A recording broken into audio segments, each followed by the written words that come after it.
ለህይወት አጋሯ ወጣትነቷን ንጹህ ልቧንና ከእድሜዋ 20 ዓመታትን ያለ ስስት ሰጥተዋለች። ይህን ሁሉ ዋጋ የከፈለችበት ፍቅር ታዲያ በአንድ ቀን እንዳልነበረ ሆነ። ለዘመናት የገነባችውንና የኖረችለትን ሁሉ በአንድ ቀን አጣችው። ከእድሜዋ የከፈለችው 20 ዓመታት ሳይመነዘሩ በገንዘብ ደረጃ በዚህች የተረገመች ቀን 200 ሚሊዮን ቤቷ የጦር አውድማ ሆነ። ፍቅሬ ትለው የነበረው ሰው አሸባሪ ሆኖ ተገለጠ። አውቀዋለሁ ብላ አብረው የነበረችው ድብቅ ማንነቱን አሳያት። ለፍቅር ከባዱን ዋጋ የከፈለችው ይህች ሴት ኦሊቭ ካኬንዶ ትባላለች። ከተደላደለ ኑሯ ከሞቀ ቤቷ ተባራ አሁን ለራሷና ለልጆቿ የዕለት ጉርስ የዓመት ልብስ ለማግኘት የምትጥር ምስኪን ሴት ነች።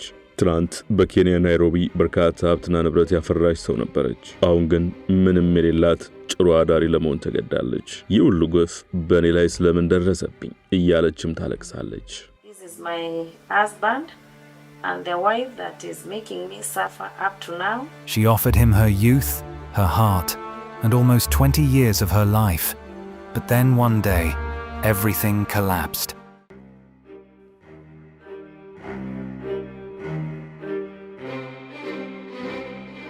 ሰላም ጤና ይስጥልን ውድ ቻናላችን ተከታታዮች፣ ዛሬም እስከዛሬ ካቀረብንላችሁ ለየት ያለና ሁሌም ከወደ ናይሮቢ የተሰማውን እጅግ ልብ የሚነካ ታሪክ ልናጋራችሁ ወደናል። ለመሆኑ ኦሊቭ ካኬንዶ ማነች? በናይሮቢ የነበራትን ተዝቆ የማያልቅ ሀብት እንዴት ተነጠቀች? እውነቷንና ህይወቷን እንዴት ተቀማች? የሚሉትንም እየነገርናችሁ አብረናችሁ እንቆያለን። እናንተም እስከ ዝግጅታችን ፍጻሜ ድረስ አብራችሁ እንድትቆዩ በአክብሮት እንጋብዛለን።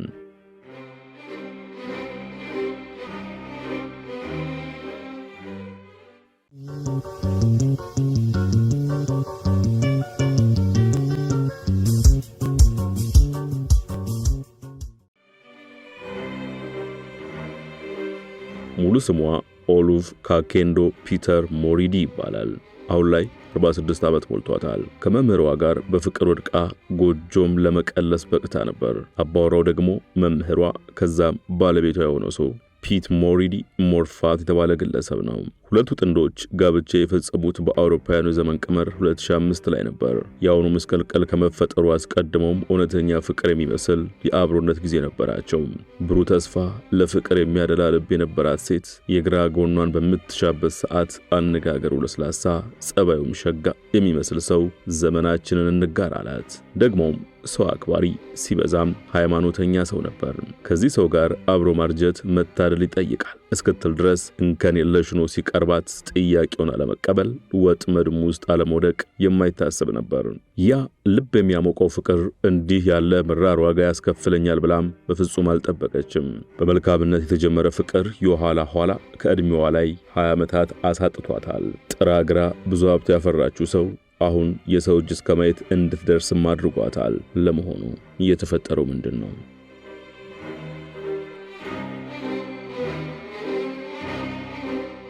ፍቅር ያላትን ሁሉ የወሰደባት ኦሊቭ ካኬንዶ የዘላለሜ ብላ ያገባችውን በኋላም ዋጋ ያስከፈላትን ሰው ያገኘችው ገና የሃይስኩል ተማሪ ሳለች ነበር። ወቅቱ የፈረንጆቹ 1995 ነበር የምትለው ካኬንዶ ያኔ ንጹህ አፍቃሪ መስሎ ከቀረባት ሰው ጋር በሃይማኖት የሚመሳሰሉ አንድ ቤተ እምነት በጋራ ለአምልኮ ሲሄዱ እንደተገናኙም ታስታውሳለች። ነገር ግን በእድሜና በትምህርት ደረጃ እኩል አልነበሩም። ካኬንዶ የሃይስኩል ተማሪ፣ የወደፊት ባሏ ደግሞ በኬንያ የኤልዶሬት ዩኒቨርሲቲ ተማሪ ነበር። ይበልጥ መቀራረቡ ደግሞ ፊዚክስና ሂሳብ ላስጠናሽ በሚል ሰበብ ተፈጥሯል። ከዛም መዋደዱ ጀምራል። ነገር ግን አብሮ ለመሆን የነሱ መዋደድና መፈላለግ ብቻ በቂ አልነበረም። በመጀመሪያ ለሃይማኖት አባት ነገሩን ማሳወቅ፣ ከዛም ከቤተሰብ ፍቃድ መጠየቅ አለባቸው።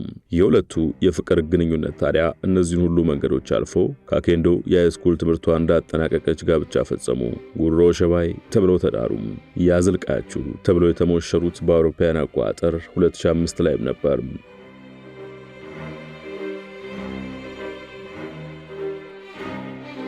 ካኬንዶና ባለቤቷ የጫጉላ ጊዜያቸውን ከጨረሱ በኋላ የተሻለ ህይወትን ፍለጋ ወደ ዋና ከተማዋም ናይሮቢ አመሩ። ናይሮቢ ለሰነፍ ሰው የማትመች ጥሮ ግሮ የሚኖር ብቻ የሚከርምባት ከተማ ነች። ካኬንዶም ቢሆን ለስራ የዋዛ አልነበረችም። ባለቤቷ ተጨማሪ ትምህርት ሲቀጥል ቤተሰቡን የማስተዳደር ዕለት ጉርስ፣ የዓመት ልብስ የሚሆን ነገር ሰርቶ ማምጣት የኦሊቭ ካኬንዶ ሆነ።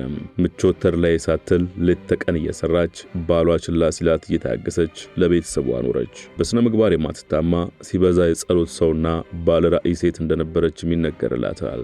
አንድ ቀን ሁሉም ይስተካከላል፣ ቦታውንም ይይዛል በሚል ቀቢጸ ተስፋም ለፍቅሯ ለትዳሯ ያላትን ሁሉ ሰጠች። ጥንዶቹ ወደ ናይሮቢ ሲሄዱ ባዶ እጃቸውን፣ ባልየውም ስራ ሰርቶ የማያውቅ ሰው ነበር። አብዛኛውን ስራ እኔው እየሰራው እሱንም መስራት ከዜሮ እያስተማርኩት መፍጋት ጀመርን የምትለው ካኬንዶ የምንተኛበት ፍራሽ እንኳን ሳይኖረን ረጅም ጊዜ ወለል ላይ ተኝተናል ስትል ታስታውሳለች። በሂደት ታዲያ ስራቸው ፍሬ ማፍራት፣ ጥረታቸው መባረክ ይጀምራል። ፍራሽ ይገዛሉ፣ እሱም የተሻለ ስራ ያገኛል። ብሎም ቤቶችን እስከ መስራትና የኪራይ ገቢ እስከ ማግኘት ይደርሳሉ። ፈጣሪ በልጅም ይባርካቸውና የመጀመሪያ ልጃቸውን ንግሥተ ሳባ ሲሉ ይሰይሟታል።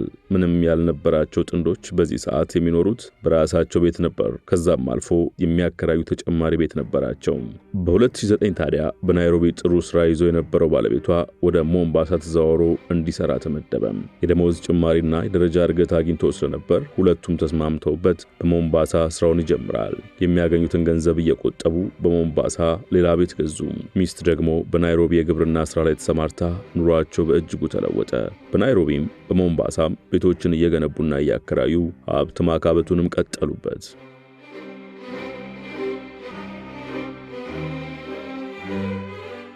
ሀብታቸው እየጨመረ ገበያቸው እያደገ መሄዱ ቢቀጥልም ሌላ ችግር ግን ተፈጠረ።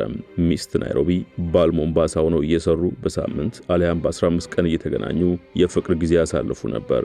አንድ ጊዜ እሷ ትሄዳለች፣ ሌላ ጊዜ ደግሞ እሱ ይመጣል። በሂደት ግን ባለቤቷ ፒተር ወደ ናይሮቢ እየሄደ ሚስቱን መጠየቅ አቆመ። እሷ ወደ ሞምባሳ እንድትመጣ ስትጠይቀው ደግሞ ሰበብ ይደረድራል። ነገሩ ግራ ያጋባት ኦሊቭ ካጌንዶ ታዲያ መጣሁ ሳትለው በድንገት ባላ ወደሚኖርበት ሞምባሳ ትሄዳለች። ጉዟን ያደረገችው በምሽት ሲሆን ትንሹን ልጃቸውን ደግሞ ይዛው ነበር። እስከዛሬ ይኖርበት የነበረውና እሷም እየመጣች ታገኝበት የነበረው ቤት ስትደርስ ግን ያየችው ማመን አቃታት። ቤቱ ቁልፍ ነበር። ባለቤቷ ደግሞ የስልክ ጥሪዋን አይመልስም። በናይሮቢ የሚኖሩና ባለቤቷ ጋር የሚቀራረቡ የሃይማኖት አባት አግኝታ ስታዋራቸው ደግሞ ይባስ ልብ ሰባሪ ሐዘን ነገሯት። የሃይማኖት አባቱኝ መዋሸት አይገባኝምና እውነቱን ወቂው ብለው ባለቤቷ ሌላ ሴት ማግባቱን አርድተዋት ወደ ናይሮቢ የምትመለስበትን የመሳፈሪያ ገንዘብ ሰጧት። የተፈጠረውን ሁሉ ማመን ያቃታት ካጌንዶ ወደ ናይሮቢ ተመልሳም በዝምታ ነገ የሚፈጠረውን መጠባበቅ መረጠች።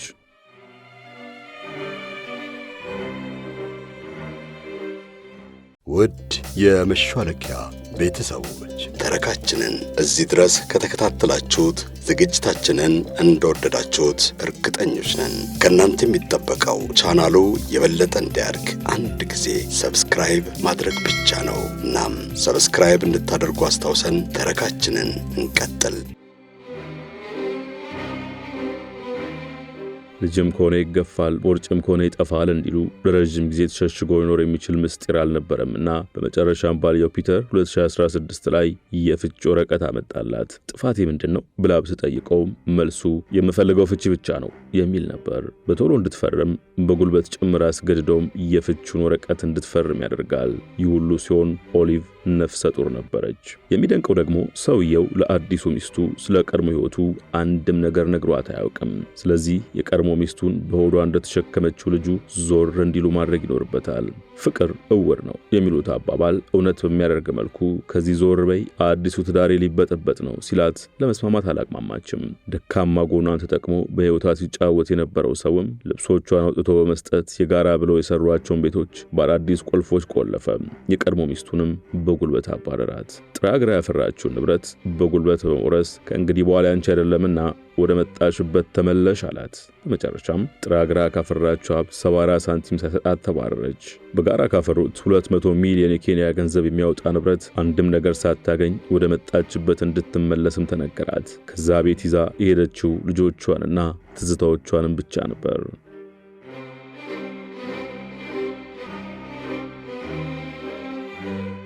ሰማዩ የተደፋባት ኦሊቭ ካኬንዶ የግፉ መጠን ቢበዛባት ለልጆቿ መጠለያ አንድ ሀብት እንኳን ሳያስቀርላት ቢቀር ጊዜ ነገሩን ለፖሊስ ለማመልከት ትወስናለች። ፖሊስ ጣቢያ ስትደርስ ታዲያ ቀድሞ ባለቤቷ ያሁኑ ጠላቷ የሆነው ሰው ቀድሟት ፖሊስ ጣቢያ በመሄድ አንዲት ሴትን በቤቱ ቢያስጠጋት ጭራሽ አልወጣ ብላ እንዳስቸገረችው በጭራሽ ሚስቱ እንዳልነበረችም ጭምር አስረድቷቸው ኑሯል። ፖሊሶች ግን በሰርጀሪ ከወለደች 9 ቀናት ብቻ ሆኗትና ትኩስ አራስ የታቀፈችውን ኦሊቭ ካኬንዶ አንዳች እውነት እንደሚኖራት ጠርጥረዋል። ከገባችበት መከራ ሊያወጧት ፖሊሳዊ ጥበባቸውን ተጠቅመው ሊያግዟትም ይወስናሉ። ነገር ግን እስካሁን አንዳችም ነገር ማድረግ አልቻሉም። የቀድሞ ባለቤቷ ሁሉንም ማስረጃዎች ቀድሞ በማጥፋት የለፋችበትን ሁሉ የራሱ አድርጎ በባዶ ሲሸኛት አንዳችም ማስረጃ ማቅረብ አልቻለችም። የቀን ጎዶሎ ከመጥፎ ሰው ጋር አገናኝታት ዕድሜ ዘመኗን የለፋችበትን ሁሉ በአንድ ቀን ከጇ ወጥቷል።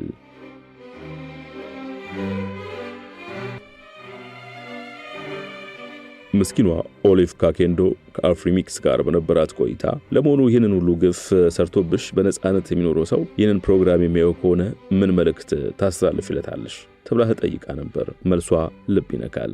ኦሊቭ በተሰበረ ልብ በተሟጠጠ ተስፋ ውስጥ ሆና በብዙ ፈተናዎች ውስጥ አልፌያለሁ። ልጆቻችን ለመንከባከብ ብዙ ዋጋም እየከፈልኩ ነው። ዓለም ላይ ያልፈጸምክብኝ ግፍ ባይኖርም ከልቤ ይቅር ብያለሁ። የማሳስብ ብቸኛ ነገር ቢኖር የልጆቻችን ነገር ብቻ ነው። ልጆች የእግዚአብሔር ስጦታዎች ናቸውና እነሱን አግዛቸው፣ ለቁም ነገር እንዲበቁ ማድረጋቸው ብቻ ነው የምለው ነበር ያለችው። እሷ ግን ከህሊናዋና ከፈጣሪዋ ጋር ያ ሁሉ ሀብትና ንብረት የነበረኝ ሰው አሁን እንዴት ባዶዬን ቀረው? ይህ ሁሉ አስከፊ ነገር ለምን በኔ ላይ ደረሰ? እያለች ጠይቃለች። ያ ሁሉ ቤት የነበረኝ ሰው አሁን እንዴት ጎኔን የማሳርፍበት ጎጆ፣ ረሃቤን የማስታግስበት ምግብ አጣው ስትልም ትተክዛለች። አሁንም ቢሆን ግን ልብ መሰበር እንጂ እልህና በቀል አይታይባትም። የልጆቼን ነገር እንዴት ላድርግ፣ የተሻለ ህይወት እንዴት ያገኙ ብሎ መጨነቅ እንጂ ግፍ የሰራብኝን ግፍ ልስራበት የሚል ክፋት በእሷ ዘንድ የለም።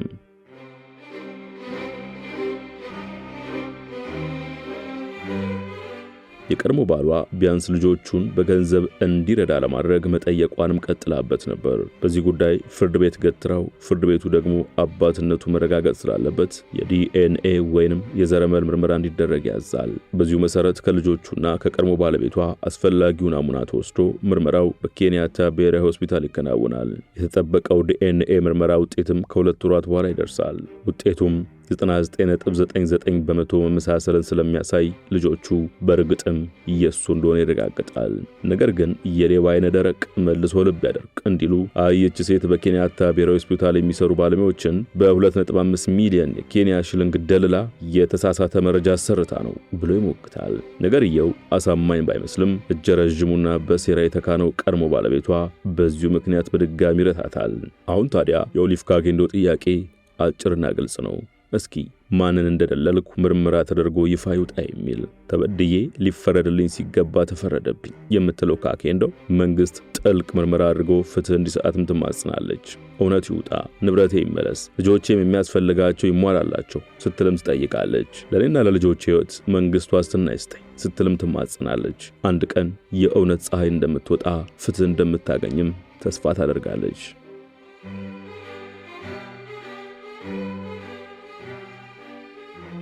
ወደ ተመልካቾቻችን ለማመን የሚከብደውን ለመቋቋም የሚሳነውን የኦሊቭ ካኬንዶን ልብ ሰባሪ ታሪክ ወደ እናንተ ያደረስንበት ዛሬው ጥንቅራችን ይኸው ነበር።